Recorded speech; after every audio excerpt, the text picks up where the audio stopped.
Welcome to the Challenge Podcast, brought to you by Raider Concealment. Hey guys, Brad Frost from the Challenge Outdoor Podcast, and we're excited to announce we're going to be giving away this Crystal Pistol pot call made by Pistol Creek. This signature series call is valued at $69, and we're going to be giving away once we reach 500 subscribers to our YouTube channel, so make sure you go and subscribe today.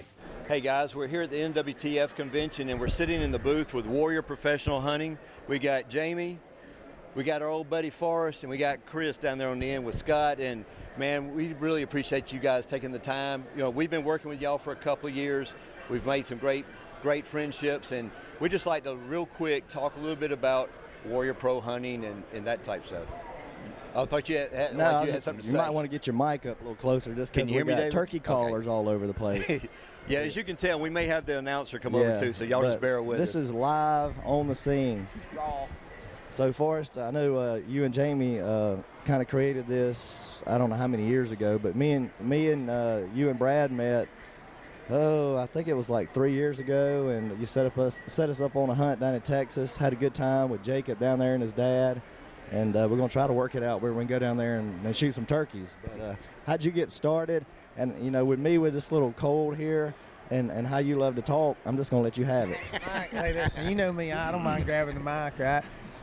Well, I mean, Warrior Pro hunting is really, you know, when people ask me when did you guys start it, like, well, if you look at the corporate paperwork, you'll find 3 or 4 years ago, right. You know, but when you ask us about Warrior, it's our life, right? This is kind of our story. It's that nobody ever really woke up one day and said, hey, we're going to be international hunting consultants and outfitters. One day we just were kids that didn't know how to do anything but hunt and shoot Tweety birds in the yard and stalk rabbits with blowguns, just like you guys and a lot of people in this building. And you know, when it come down to life getting a hold of you and bills started coming, we just kind of fought through it because the thought of not hunting professionally was just not an option. Yeah, right. So you know, we're getting there. The company's based on, you know, we offer stuff from Pakistan to Alaska, south as far as you can go, north as far as it's legal and you can stand. So, but we really focus on opportunities that a lot of working guys can do. We're working guys, you know what I'm saying? We didn't get to go experience all this because it was just something we did recreationally and then come back and we had a big resume. Every notch on our resume came from our own personal hard-earned money, you know, and when you go do it that way, you just value it more, I think. And I think when you're working just like your clients to get there, and you're fighting through those same challenges, and so that's Warrior, and that's our brand. And I got some great partners and the best friends in the world, and we got great outfitter partners all over the world, and it's working, man. We love it. Well, I know that, like you said, when you have to earn it and do it like the average guy, you have a different feel for everything versus somebody that's a corporate person that's a travel agent and they try to figure out how to people hunt.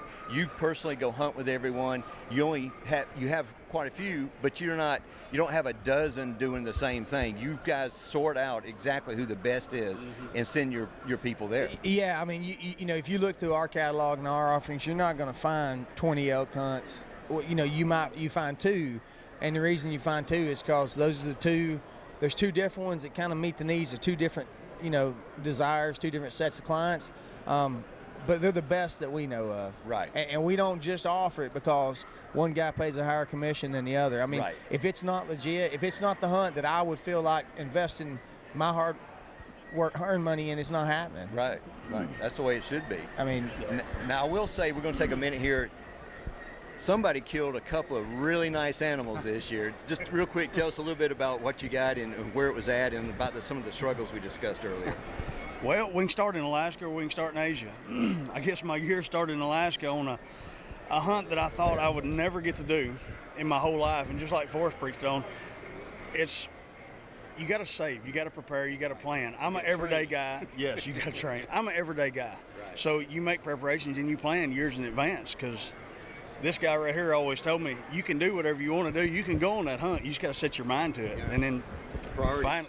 Priorities. Finally, you set your mind to it. Like I said, I'm an everyday guy. You spend that money, you make that obligation to your family, you know, business and everything. And then so we go. And then off to Alaska we went on one of our outfitters that we wanted to check with. And he turned out to be probably one of the best Alaskan sheep outfitters that we've ever met. You know, I've seen 70 legal rams in 9 days that's kind of unheard of, in the far north. And I was blessed to take one of the largest Alaskan dog sheep that got shot in 2019. That's awesome. He had it way too easy, man. Way too easy. Let me just put this out there, because I know you kind of guys are a two-man show, and Chris, you can explain what Chris helps you guys out with, but let me just put this out there.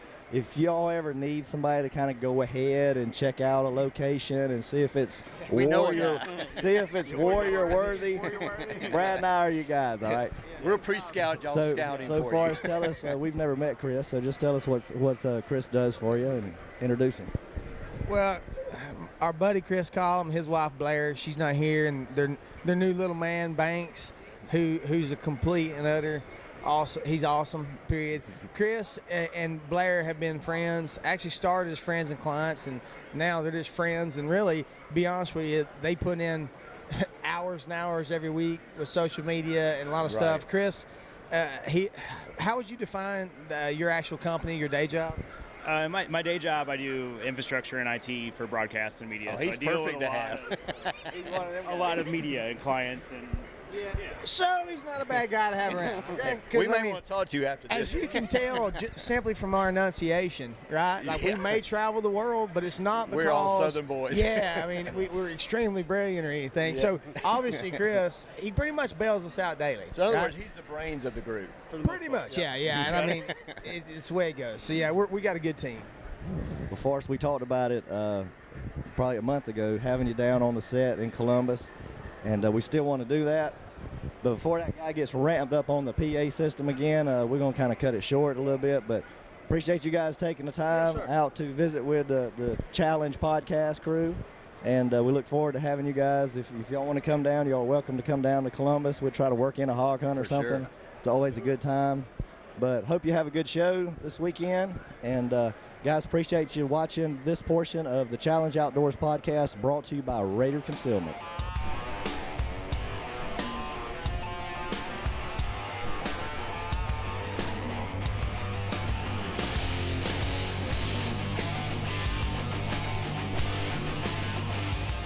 Hey, and welcome to another edition of the Challenge Outdoors podcast brought to you by Raider Concealment. Brad and I are here at the NWTF here in Nashville. We got Chad Davis. Chad's got a company that he started.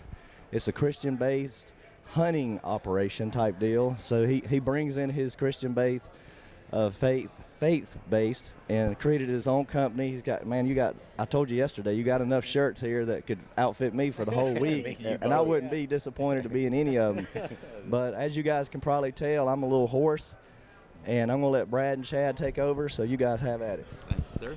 Well, Chad, if you would, just tell us a little bit about how you kind of get started, growing up. Were you a hunter early? Did your dad take you, or how did that come about? So I grew up hunting. I grew up trapping. My dad would take me, I guess when I was 5 and 6 years old. Back then, we didn't have, we had TV, but we didn't have a lot of scary stuff on TV. Right. So Dad would actually take me on the 200 Big Red, and he'd go trapping, run his trap lines, and just set me on the three-wheeler. I mean, pitch black, early morning, night. And he'd go out there 400 yards. Yeah, I didn't know any better until I guess I watched Freddy Krueger one night. But everything changed since then. But yeah, so I grew up trapping with Dad, hunting with Dad, live turkey hunting, LBL, you name it, and just did that. So hunting was pretty a part of my life. Oh, well, you spoke about something that's a little bit controversial, and it's coming from your perspective. A lot of people are all against trapping, and I can kind of see why they think that way. But what are your thoughts on trapping? What why is it necessary? Actually? Yeah. Well, for us, we always had roughly about 350 acres in West Tennessee, and we, I didn't say we had to, but we for predation control. Right. I mean, we managed our deer herd really well, still do. But we felt it necessary for us. Really, they are, yeah. In which we do had to keep them in check, and anything from raccoons to coyote, bobcat, you name it. But each one of them, they play their place in nature. Right. But they also, as anything else, if they're not controlled in some format, something else suffers. Something else suffers. Yes. Yeah, it's the same with the wolves out in Yellowstone. I think they should be there. Oh, yeah. But at the same time, there's hardly any elk or mule deer anymore because they're such efficient predators. They've got to be controlled. and the people that don't hunt don't really understand that. Exactly. Yeah. I watched a thing here a year or so ago on a study. I think it was in Idaho or Montana, where they did. It's kind of crazy how they did it, but they put the neck collars on the elk, and every time they'd raise their neck, it would send a signal. But they were noticing the higher the population of wolves got, the more they were looking up, and they also could parallel that to some extent on the rate of death, with the calves and what have you. So it kind of, it's so it's a necessary evil, so to speak, in a way. But there was a fur trade for a while, which that kind of generated more. It's kind of going down a little bit. Yeah, exactly. So I know now you're a big hunter. You do a lot of bow hunting. How do you do that? And where do you go? That type of thing. What's your passion? So I grew up mainly with a rifle, in which which I enjoy that. Then I got a taste of archery. I think when I was probably 11 or 12 years old. Back then you shot the Pearsons. Maybe 100, maybe it wasn't 200 feet per second. Probably. No, watch the arrows like that. The rainbow effect. And so I got into that, and man, it bit me. And so I eventually went to all 100% archery for the most part, so I got eaten up with it to the point where, like my wife calls me OCD. I've got this attention. I'm very anal and detail oriented. Yeah, I have a very addictive personality. Then I got to where I had to know everything about a bow that I could possibly learn, and then finally.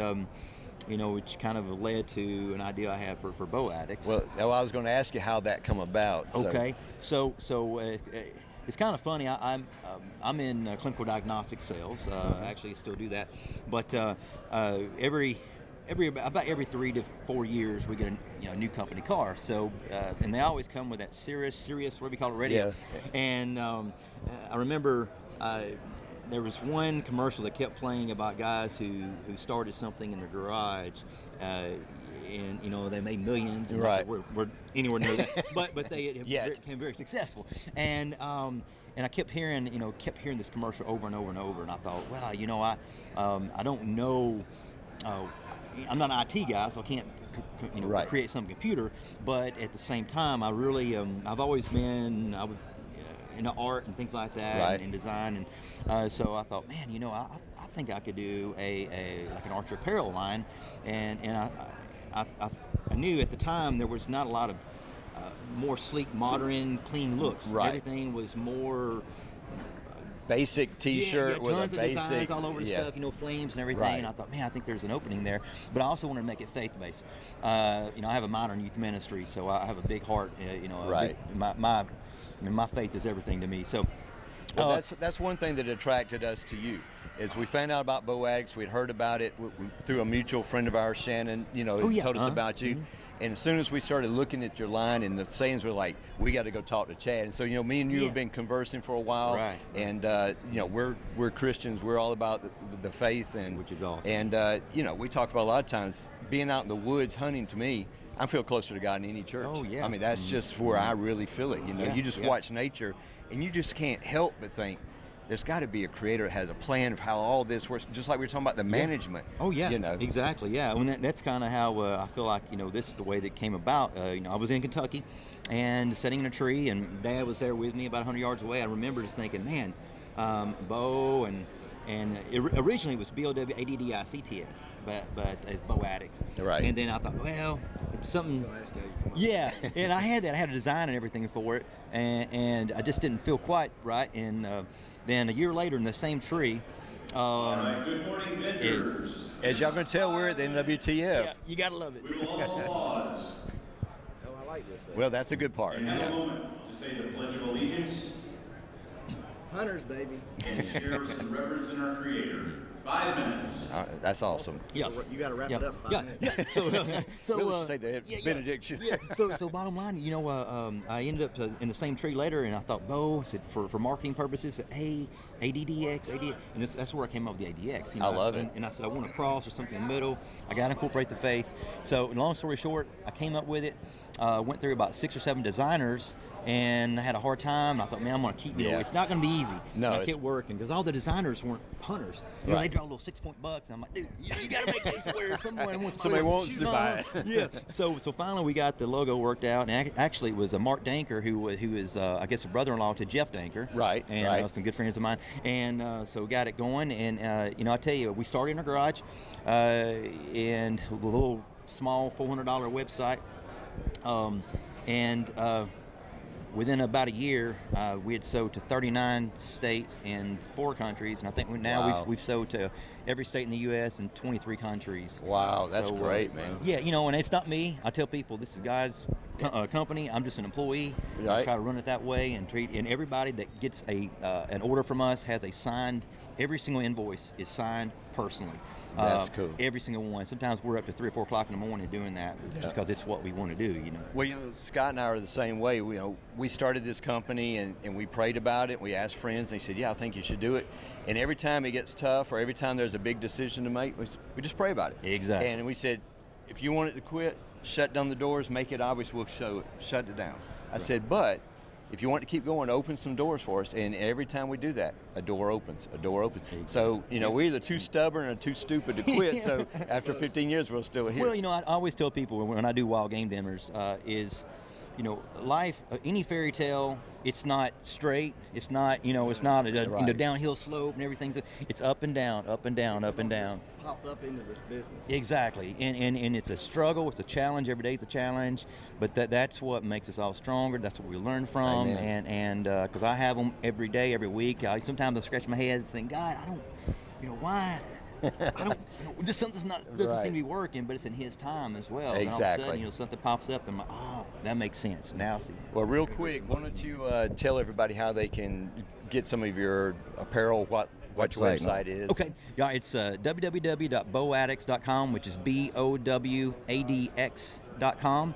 When you get there, you'll have a chance to pick out headwear, apparel, accessories, anything for veins, coffee, hoodies, tees, you name it. We have the whole. You've got some awesome. Real quick, stuff. grab that hat or something with your logo on it with the big rack. I know I saw a black and white one over there. If she could hand us one. This is the hat and logo that they ended up with, and it is very good looking. So that's something that's something somebody'd like to shoot. Exactly. Yeah, not a 6-point. Exactly. Yeah. So we were pretty happy when he came out with that skull design. And this one here has the cross and the broadhead in there. And I'll show you one more. So this is our decals here, which really pop on our truck. We have in multicolors: red, green, orange, you name it, or blue. It just, you know, it works. Cool. It works. Yeah.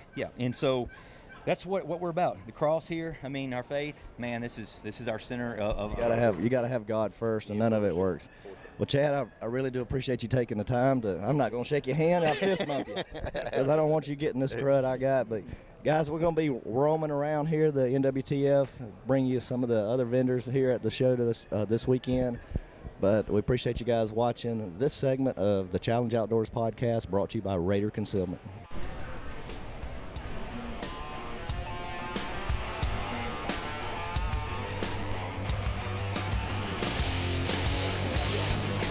Hey guys, we're here at the NWTF at the Wildlife Group booth with Mr. Alan Dees. Alan, we appreciate you taking time to talk to us just a minute. And what we'd like to do is let you just tell the audience a little bit about what you guys offer and maybe a little bit about when's a good time to plant, that type of stuff. Okay, well, we're a tree nursery, but we're a little bit different where we actually offer wildlife habitat plants and materials. So it'll be most of your major oak trees. We got apples, pears, crab apples, persimmons. Just about, we got strawberry bush, some different stuff that you can plant. Deer really like to eat and turkeys really enjoy, and so like today we're giving away some little nut-all oak seedlings, which is a red oak, but it's the latest drop acorn that there is. So it's still in the tree today, so you can get turkeys on roost actually getting them out of the tree. That's the one I saw right outside your office, wasn't it? Yeah. That one has still got acorns in it.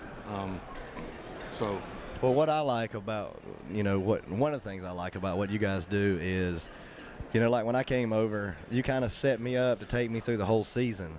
Sure. So if I'm planting, you can't do this around every stand, obviously, but you can either do it around the edges of your property or in front of a few of your favorite stands, if you got the room, you can plant enough food there to take you through all the way from bow season pretty much to the end of gun season. Isn't that right? Oh, yeah, that's right. And I mean, it don't have to be 50 trees or 100 trees. Right. You know, you can do as many as little as 6 trees or 3 trees. You can put 3 different pairs, for instance, in there that drop, you know, in September, October, and November. Right. And kind of have them staggered, so you get even if it's just a couple trees. Right. And like Brad said a while ago, you know, a lot of people get misinformation on planting times and stuff. And like right now is when you want to plant. You want to plant them when they're dormant. It's cold and it's raining. Well, that's what you need. That's when you need to plant. Yeah. You want to get them trees in the ground so they get all this good beneficial rainfall and stuff, and get ready for spring so they can grow. Well, you know, like I said, you hooked me up with some trees the other day, and I was able to get most of them in the ground. So I'm hoping most of them will pull through, but they all seemed healthy. And, you know, I want to encourage you guys to go check out Alan's, you know, Facebook and his website, because you got some interesting stuff there that a guy can get involved with. You know, you're not talking, I mean, you can spend as much as you want, but, I mean, just planting some honeysuckle stuff around your blinds. I mean, that stuff grows quick. It's very inexpensive. So talk about some of that stuff. Just getting started's the main thing. You know, a lot of people kind of get overwhelmed. You know, they think, man, I got to go get 100 trees or 50 trees, and you know that's not what it's about. You know, if it's just 6 trees or 5 or whatever, you know, just try to plant 10 trees a year. You know, I mean, you know, at first, it looks. You know, you got a little bitty tree sticking out there, and you're thinking, man, you know, I won't even live to see that thing drop fruit. But then you go by 2 or 3 years later, and that tree's growing, and it just does something to you, and you'll really get that bug to try to plant more. So yeah. Well, I know for me, it's I'm just like wanting to shape it to see what it can turn into. You know, if we shoot deer and turkey there, that's great. But I just kind of want to see what it turns into. But I think a lot of guys. I mean, we have a hunting club also, but for the amount of money that some of these trees cost, it wouldn't take them much to put an investment like this into a hunting piece of property, especially when they got a long-term lease. That's right. That's right. And you know, you know, people with leases always say, well, I can't plant this, I can't do that. But I have done it myself, where I actually just went to the landowner and told him what I wanted to do. And you know, anything that we do like that's just increasing the value of his property and the aesthetics of his property. So a lot of times you can get the landowner on board where he actually purchases the trees as long as you plant them for him. And that's a good idea. That's a good idea. A lot of people do that. I've done that, and you know, it's beneficial for everybody. You know, and the landowner most of the time, you know, they have these openings that somebody has to bush hog and take care of, and you can go in there and put them in trees, and you can do it. You can do them in like wild plum, like Chickasaw plum, and create cover for birds and you know, fawning and turkey is important. And so a lot of that it isn't just I'm gonna go plant a pear tree. A lot of it, you know, there's different applications for all these trees. So, well, that's what's always been impressive to me is not only do you don't just sell trees. You're a wealth of knowledge. You know when to plant them. You know what to grow where. You know how much to fertilize them. How much do you water them? All that. So that's something I think people really need to know more about. Hey, you're like the geek squad of trees. No, I mean, you know some stuff, man. Well, it's amazing. I walk out there going. The biggest thing with all this stuff is that, you know, people say, yeah, well, they're a nursery, they just selling me trees, they just trying to sell. But well, the problem with that is that if I'm selling you trees and they don't live, you're not coming back. Hey, let me tell you. And you're not going to tell Brad, hey, Brad, I'll go see Alan and plant some dead trees. You know? I was in there the other day, and a guy came in, and he wanted some trees that your stuff is basically for wildlife. It's not ornamental stuff. I mean, I know you got some red maple and stuff like that. Different stuff, but you didn't have what this guy was looking for, and you sent him down the road and wrote out the directions. I mean, that speaks volumes in my eyes because you weren't going to get any money out of him, but you helped him out. And it goes back to the same thing. You want these trees to do well because you want repetitive customers, and that's what it's all about in the end. You want guys waiting, you know, to come see you when it's planting time. But real quick, take us through kind of the year, because by the time this airs, really, we'll probably be close to, if not past, planting season. Mm-hmm. So what does a guy need to do starting like early spring, maybe right at green up, as far as planning, whether he's getting a site ready or just looking at how he wants to lay things out, whatever that may be? Well, I mean, you know, planting wise, so when you come into the spring, obviously if you planted trees, all your new trees are growing. You just need to pay attention to them. If you need to take any pruning, any limbs off, protect them to keep the deer from harming them. If you're planting for next year, it's always great to start planting then. I mean, you're out in the woods turkey hunting, you know, so you see where things are moving and what's happening. You got open areas out there. that's a great time to just go on and Make some your notes. plans. And hey, a lot of times you don't have to do your whole property in a year. Right. You know, set up a 5-year plan where I do this spot, I do this spot. That'll give you a lot better idea of it does well on your property, because you know every tree won't grow in every soil. Right. You know, But you can help them out with all I that. can. That's important things. You know, just a lot of people just call up and say, I want 100 sawtooth oaks. You know, but I mean, if you're in, say, the Black Belt of Alabama where the soil's heavy, they won't grow. You know, Now- but they want them. Right. Yeah. They want that gadget tree. But there that's are gonna- trees that do. But would it help a guy out to take pictures of some of the area to show you that, you know, I'm getting sunlight in here? What would help you help them? The best thing is, you know, if they got questions, just call me. But the best application I found is just like if I came to your property, first thing we would do is ride around and locate spots where I thought or they thought they wanted to plant. Okay. The next thing would be is just walk out there with flagging and physically mark your spots. Mark the place off, because a lot of times, you know, you just go, man, I want 10 trees. You don't know where you're going to put them. Yeah. So, you know, if you got 3 spots or 4 spots or 1 spot, mark it off. And then you say, okay, I marked all my trees off at 25 foot. And now in this area right here, I can put 12 trees. And my video on a phone might actually be better, because then you can see the canopy and maybe, But, you know, they kick up the soil, you know, if you it's plant sunlight, man, they got to have Right, sunlight. right. You got to have sunlight. You need to take what care about of the weeds. chestnuts? Do they need a lot of sunlight, or They do. They do. Yeah. Okay. Just to be honest with you, about anything that you plant needs sunlight to grow and to produce and do well. So you got to get it sun at least 5 to 6 hours of sunlight a day. I got you. Well, Alan, crowds are starting to come in. We want you to get busy and help some folks. But real quick, tell anybody how to get in touch with you if they want to. Our office is in Tuskegee, Alabama, and you can welcome to come see us anytime. We're at 2858 County Road 53. Please come to the nursery. If you just want to look around, come. Our 800 number is 800-221-9703, and we have a website, www.wildlifegroup.com, which we got videos on, and our Facebook page. I got tons of pictures, tons of little quick videos, and a lot of stuff for everybody to see. So yeah, this guy's a wealth of knowledge, guys. I want to encourage you to at least, you know, call him up and see what he has to say, because I think you'll end up buying, like you said, 6 or 8 trees just to get you started, and you'll be so impressed. You'll probably come back and get more. And we're not talking about guys that own their own farm. Look at it, you know, as an investment into the property. If you're really leasing from a landowner, there's so many options out there, and you're not talking about a lot of money, even if you're putting it on paper company land. So. yeah. So anyways, give Alan a call, look him up, the Wildlife Group, and Brad and I, we're going to keep mingling around here at the NWTF. Thank you for watching this segment of the Challenge Outdoors podcast, brought to you by Raider Concealment.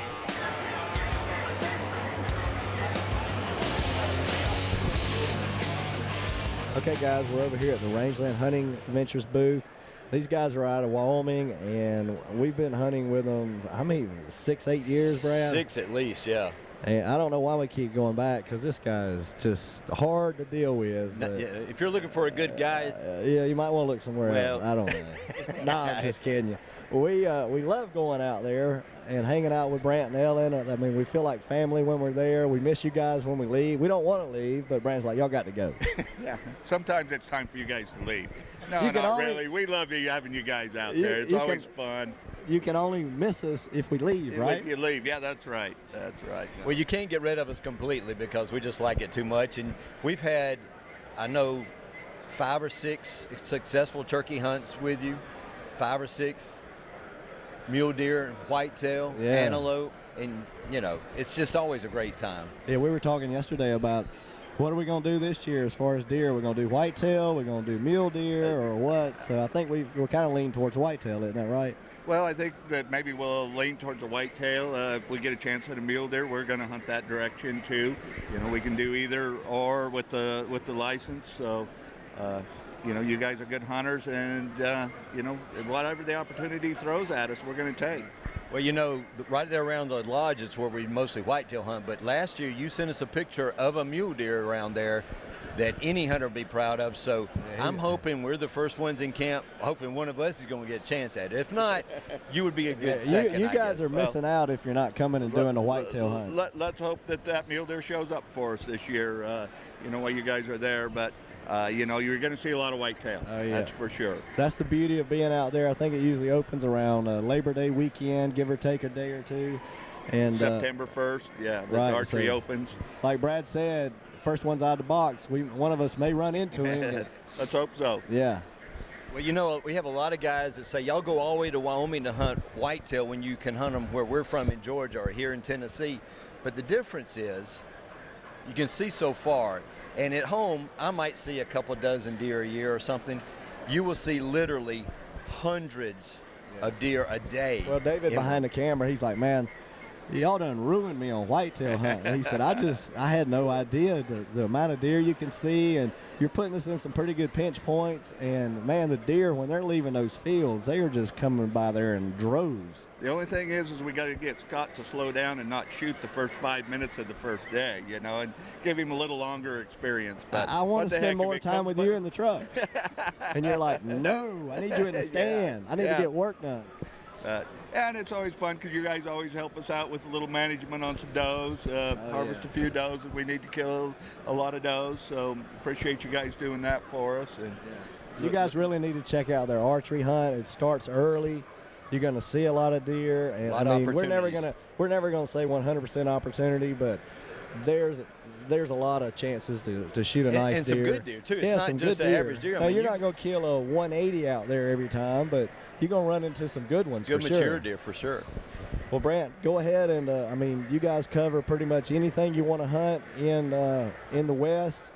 And, you know, definitely key on that, since we're here at the NWTF, key in on that turkey hunt, because I think that's one of the best deals I've seen out here. Yeah, well, you know, we offer the Merriam turkey in the spring.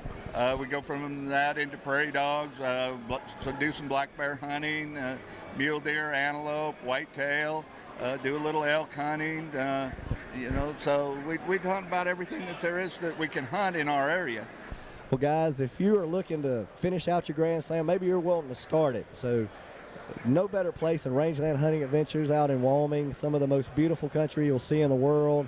And for lots of birds. Yeah, lots of birds. For $10.50, they can either finish up, get started, whatever, but beautiful country out there. What all they get for that, Brant? Well, it's a 3-day hunt, so you come in the day before. You got 3 days of lodging. You know, all the food is furnished. You're going to get a guide that's going to take you to the field. Most people want to call their own bird. You know, we'll take you out, help you get set up, and, you know, we'll be there the whole time, but probably backed off a ways so you can call your bird and do your thing the way that you like to do it. Right. Well, you know, most of the time we're done on the first day.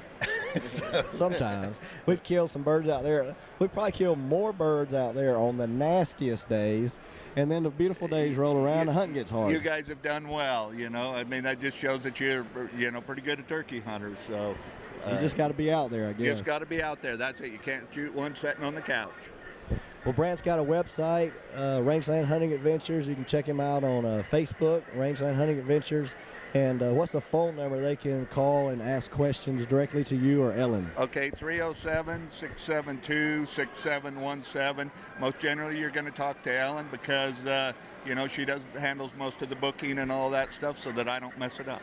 Yeah. They got a question about hunting, they can talk to you about that. They can come talk to me if they want to. She'll probably answer every question that they've got, but if they want to talk to me, I'll make it a point to get a hold of them at some time. And I know they can get 2 birds, but they have to put in for the draw that happens in January. And what do you charge for an extra bird? The extra bird is $250 for the extra bird.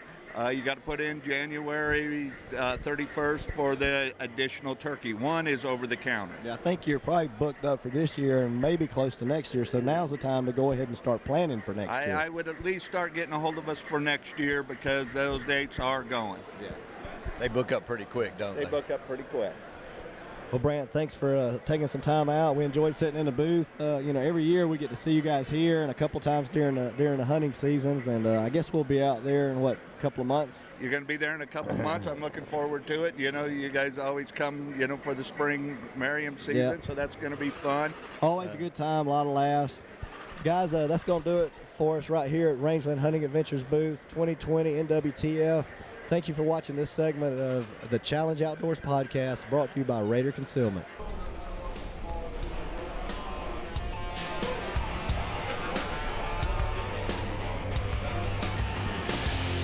All right, guys. Hey, and welcome to another edition of the Challenge Outdoors podcast brought to you by Raider Concealment. Brad and I are here at the Pistol Creek booth here at the NWTF in Nashville 2020.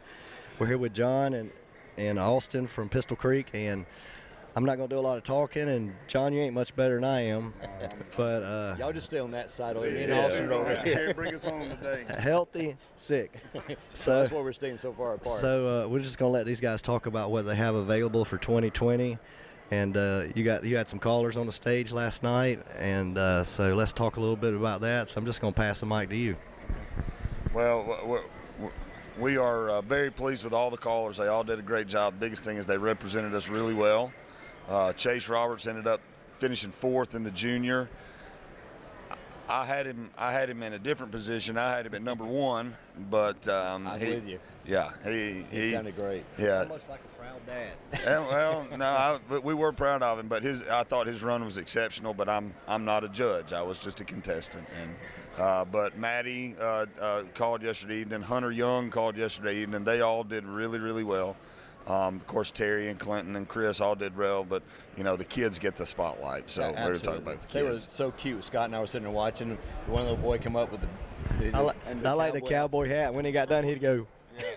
Had the big knife on his side. Yeah. I mean, that knife was as long as he was, but I ran into him coming out the doors, and I wanted to stop him and say, "Hey, man, I don't care where you finish, but keep that style up, man." Boom.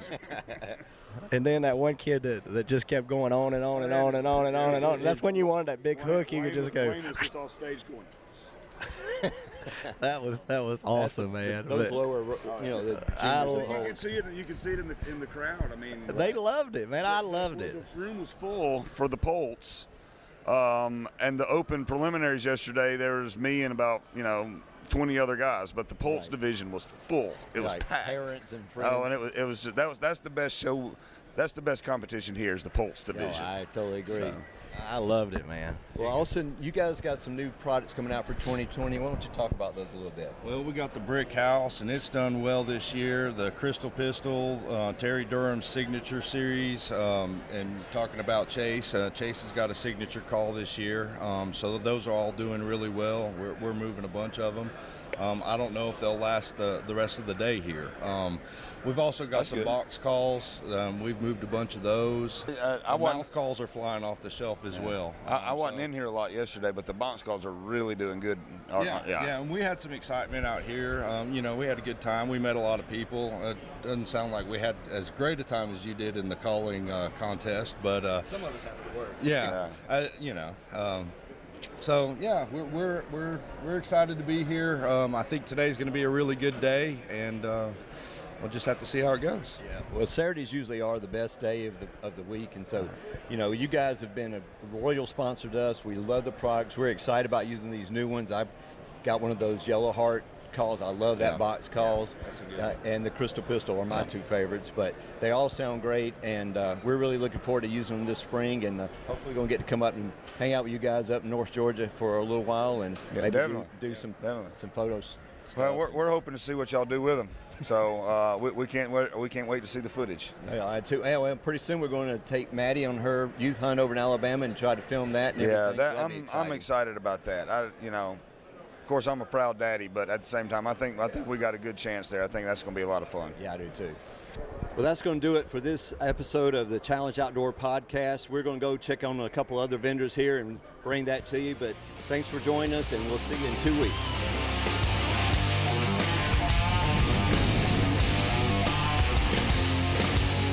Hey guys, Brad Frost from Raider Concealment, and I'd like to encourage everyone to subscribe to our YouTube channel.